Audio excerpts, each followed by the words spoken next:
Imagine waking up on an ordinary morning. The sky is clear, the birds are singing, and everything feels completely normal. You get out of bed, pour yourself a cup of coffee, and step outside. Then, without any warning, something impossible happens. The Earth suddenly stops spinning. At first, you might not even notice, but within seconds, the world around you begins to change in ways no one could have imagined. Although the ground has stopped moving, everything else is still traveling at nearly 1,670 kilometers per hour. Cars are thrown across highways, buildings begin to shake, trees are ripped from the ground. People lose their balance as unimaginable winds roar across the planet.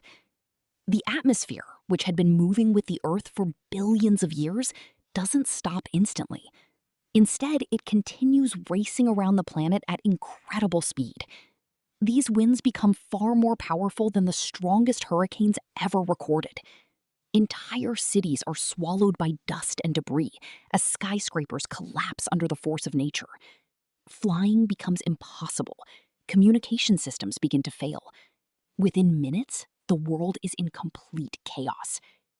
But the atmosphere isn't the only thing that keeps moving. Earth's oceans continue their momentum as well. Massive walls of water rise from the seas, forming giant tsunamis unlike anything humanity has ever witnessed. Coastlines disappear beneath waves hundreds of